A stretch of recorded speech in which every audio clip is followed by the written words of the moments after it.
5 condições para o diagnóstico do autismo. Sem isso, não é autismo. Será que alguém pode receber o diagnóstico de autismo depois de adulto?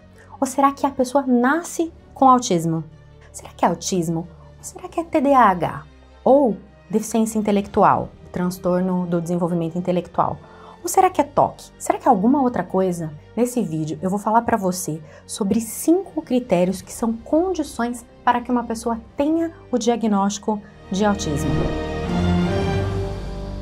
Ele teve diagnóstico lá por volta dos 10 anos de idade. Quando ele era menorzinho, ele não tinha autismo. Veio depois. O bebê caiu do berço, bateu a cabeça e depois disso é que ele começou a desenvolver, a apresentar alguns sinais de autismo. O autismo do meu filho veio por volta lá de 1 ano e pouco, 2 anos, depois que ele tomou algumas vacinas. Mas será que todo mundo não é um pouco autista? Então, tem algumas características, alguns desses sinais, ou timidez, ou alguns momentos da vida em que a pessoa fica mais autista? Olá pessoal, eu sou a Maria Cláudia Brito, sou fonoaudióloga, mestre, doutora e pós-doutora com ênfase na área de autismo. Existem 5 critérios que precisam ser preenchidos, que precisam estar ali presentes para que a pessoa receba o diagnóstico de autismo. Em 1943, Leo Kanner publicou um estudo onde ele falava sobre 11 crianças com características muito específicas, descrevendo ali o que hoje nós chamamos de transtorno do espectro do autismo.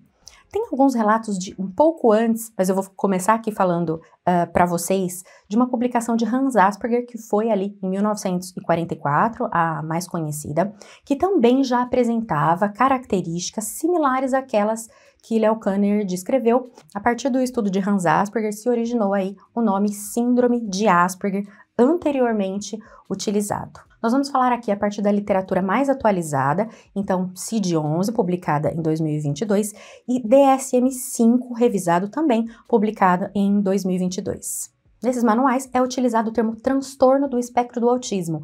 Então não é mais utilizado apenas o termo autismo, ou transtorno global do desenvolvimento, ou transtorno invasivo do desenvolvimento, ou transtorno abrangente do desenvolvimento, síndrome de Asperger, autismo atípico e outros nomes que eram anteriormente utilizados. Então nós temos TEA nível 1, 2 e 3 de suporte. A primeira condição para que uma pessoa receba o diagnóstico de transtorno do espectro do autismo é ter déficits na comunicação e interação social.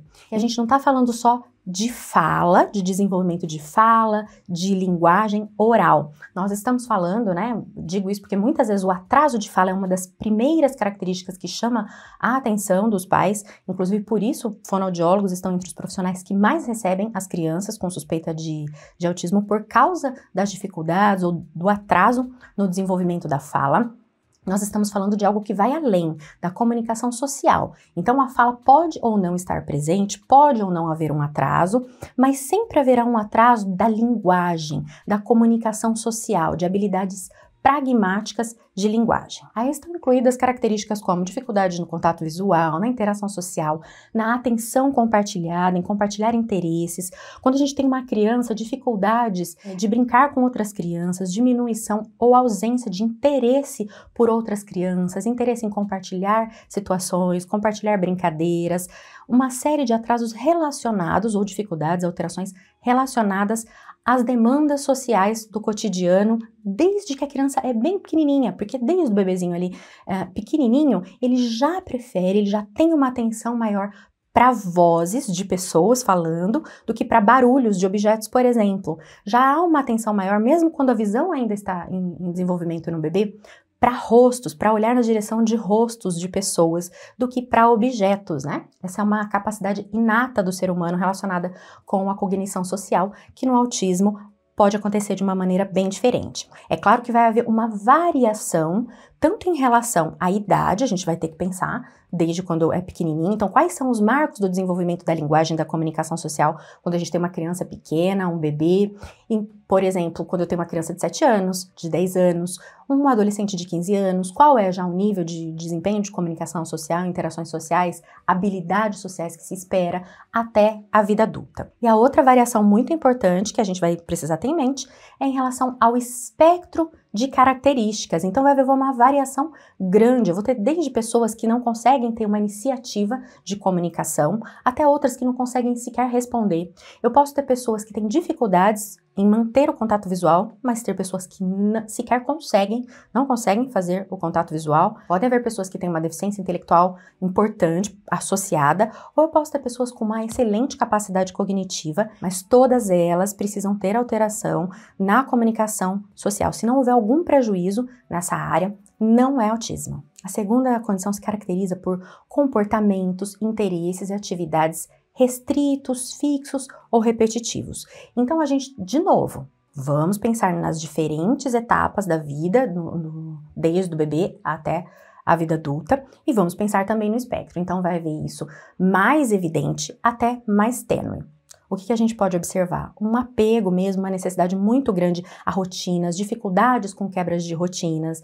A gente pode ter comportamento rígido, que é relacionado aí com a flexibilidade cognitiva.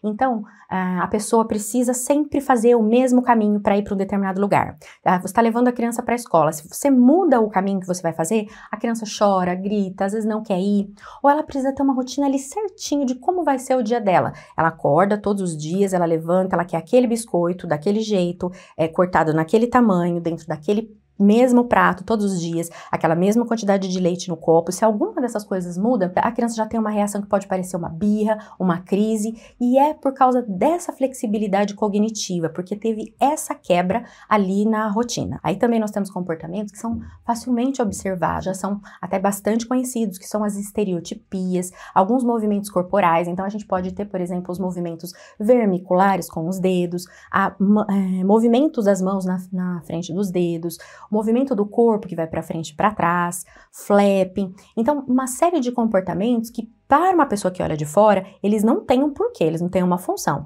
Mas para a pessoa com autismo tem sim uma função, mesmo que seja exclusivamente autoestimulação. É aí também que entram os hiperfocos, né? Quando às vezes a criança tem um super interesse em uma determinada área. Então eu tive um paciente, um acidente de avião com um legacy, já faz bastante tempo esse caso, mas chamava muita atenção porque ele sabia tudo o que havia acontecido no acidente, ele sabia os nomes de todas as peças do avião, todos os envolvidos, tudo que tinha acontecido. A gente também tem crianças que têm um interesse muito grande por política, crianças que sabem os bordões, as frases que são ditas, os números, tudo relacionado a cada um dos políticos. Crianças com interesse muito grande em insetos, então sabe o nome de todos os insetos, só quer brincar com insetos, fazer desenhos de inseto, ou dinossauros. Por exemplo, uma criança de 5 anos, com dificuldades para responder o nome dos pais, mas ela sabe o nome de todos os dinossauros, também o que cada um come, onde cada um deles vivia e todas as características. Alguns interesses incomuns também por objetos incomuns, por exemplo, pedacinhos de madeira, coisas pequenininhas. Então, às vezes, algo aparentemente não faz nenhum sentido para quem olha de fora. Às vezes, controle remoto, determinados objetos eletrônicos, a criança coleciona, dorme com objetos eletrônicos. Eu já tive paciente que dormia com placas de vídeo que vai dentro do computador, placas que são usadas em robótica, porque tinha muito interesse por essa área. A terceira condição responde a uma pergunta bastante comum entre as famílias, os pais e pessoas aí que ainda não têm conhecimento ou contato com o assunto, que é se esse autismo veio desde que a criança nasceu. É muito comum a gente ouvir relatos dos pais de que o autismo da criança se desenvolveu ao longo do tempo, ou que a criança falava até 1 aninho, 1 ano e meio. Então, o doutor ele falava até 1 ano de idade, ele começou a falar as primeiras palavrinhas, mamãe, dá, ele fazia tchauzinho. Aí, no aniversário de 1 aninho, a gente percebeu que ele deixou de fazer, ele não estava mais fazendo. Ou ali por volta de 1 ano e meio, 2 anos. O que também acontece muitas vezes, os pais vêm falar pra gente, o meu filho fazia tais coisas, ele falava já algumas palavrinhas, já fazia alguns gestos, apontava, fazia um pedido com a mãozinha em direção àquilo que ele queria, e ele parou de fazer depois que ele tomou determinadas vacinas. O que acontece? Para estar no espectro do autismo, é absolutamente necessário que as características e que a condição venha desde a infância. Então a criança não vai nascer sem autismo e por algum motivo, como por exemplo, ou tomar uma vacina, ou cair, bater a cabeça, algo do tipo, desenvolver autismo. O autismo é uma condição inata, é um transtorno do neurodesenvolvimento. Mas na verdade, a criança tendo recebido o diagnóstico pequenininha, com 2 anos de idade, tendo recebido com 10, seja um adolescente, seja um adulto que recebeu o diagnóstico com 30, 50 anos, é necessário que haja aí as características, o autismo desde a infância, presente desde a infância. E aí, claro, os profissionais, nós temos instrumentos específicos para investigar isso, para investigar a história pregressa, para identificar, mesmo quando a pessoa é adulta, se essas características já estavam presentes desde a infância. Porque aqui nós estamos falando de um transtorno do neurodesenvolvimento, que é uma condição que acompanha a pessoa ao longo da vida. A condição número 4, para que a pessoa receba o diagnóstico de transtorno do espectro do autismo, é que essas características que eu tô falando para você tragam prejuízos para a vida da pessoa, para a vida diária, no cotidiano, seja nas relações sociais com os amigos, seja a relação conjugal, seja para arrumar um trabalho, a criança desde pequenininha, dificuldades em brincar com outras crianças da mesma idade, dificuldades escolares, dificuldades com o desenvolvimento da própria fala, da linguagem social, né, funcional.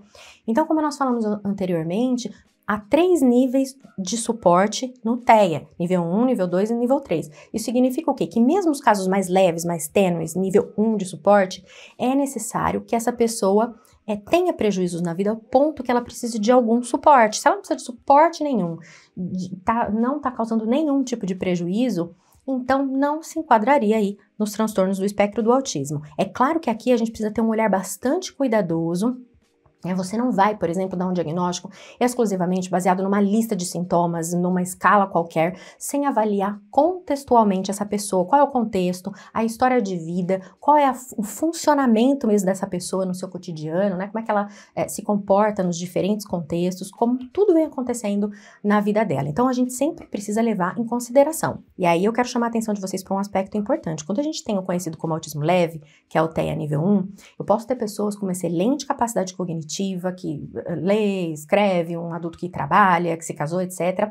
E que tem uma série de dificuldades e teve uma série de dificuldades ao longo da vida, mas que ele ainda não entende isso, que ele não compreende. Às vezes ele só se sente diferente, esquisitão, e ele não entende que ele viveu, algumas coisas que ele viveu, algumas dificuldades que ele viveu, são decorrentes das características de autismo. Então, por exemplo, uma festa de família, e aí ele vai nessa festa de família, ele faz um grande esforço para estar ali, para interagir, para conversar, mas ele não se sente totalmente à vontade, aquilo traz um cansaço, ele percebe que ele não se saiu tão bem, às vezes ele não entende as piadas todas que acontecem, às vezes ele não percebe porque que alguém, por exemplo, tá rindo dele, ou porque alguém faz algum comentário ali que ele não entende o que aconteceu, ele percebe que tem alguma coisa, mas ele não sabe exatamente que é por causa das dificuldades sociais específicas do autismo, relacionadas com a teoria da mente, com funções executivas, com a teoria da coerência central.